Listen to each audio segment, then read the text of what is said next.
part 14 ng ating DIY room makeover. Dahil nga inuna naming ayusin yung bedrooms ng mga anak namin, naging tambakan talaga ng mga gamit itong bedroom namin ni Tatay Chester. Ang goal talaga namin ay makapag-declutter, kaya ibang gamit, binenta namin, yung iba naman dinonate namin sa DSWD at saka sa mga nasunugan, at yung iba naman tinapon na talaga namin. At nung naialis na nga namin yung mga gamit dito, naglinis na kami ni Tatay Chester at ang usapan namin, paghahatian namin yung gagawin namin dito. So habang nagsisemento siya ng hamba ng extension room natin, nagpipintura naman ako ng pader dito sa kwarto. Ang ginamit ko nga pala dito ay yung tira-tirang tinimpla nating pintura para sa kwarto ni Ate Clay. Sayang naman kasi kung hindi natin to gagamitin dahil wala na tayong ibang pagpipinturahan ng kulay purple na paint. Nagmasilya na nga rin pala kami ng mga butas-butas dito sa pader, at nung natuyo yung pintura at itong masilya, pati na rin yung semento dun sa hamba, nagpintura na kami ng white dito sa pader namin. Okay guys, tapos na tayo mag-is-is, tapos na rin tayo maglinis, and eto na.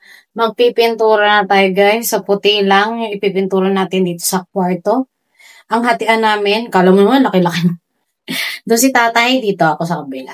Okay, let's go! Team Puti at Team Kahoy din nga pala kami ni Tatay Chester, kaya white lang yung paint natin dito at maglalagay lang tayo ng wood accent. At dahil maliit nga lang tong kwarto, gusto lang namin simple lang, walang mga naka-expose na gamit, walang kung ano-anong nakasabit para mas maaliwala siya tingnan. Eto nga, at pati yung anak namin na si Ali ay nakitulong na rin sa pagpipintura dito sa kwarto namin. At dahil naubos nga yung pintura na ginamit namin kahapon, bumili pa kami ng isa pang galon para dito sa kwarto. Sakto naman at tuyo na yung pininturahan natin dito, kaya nag-apply pa tayo ng isa pang coating para mas maputi, mas makinis, at mas maganda siya tingnan. After nga namin pinturahan tong kwarto, ay nag-assemble pa kami ng 2 pang cabinet. Hindi na nga lang namin to na videohan dahil paulit-ulit nyo na kaming nakikita na nag-assemble ng cabinet. Bali, same lang din yung binili namin para dito sa gilid naman ng ating kwarto. Tapos nga, gumawa si Tatay Chester na magiging patungan ng cabinet niya. Ang plano kasi namin, yung ilalim nun, ay lalagyan namin ng mga gamit ng mga pusa namin. Sa next vlog naman natin, ay papakita namin sa inyo kung paano namin minaximize yung gilid, yung taas, at yung ilalim ng mga cabinets namin. At syempre, pati yung iba pa nating ginawa para mas mapaganda pa itong kwarto. Yan ang abangan nyo sa susunod nating vlog. See ya!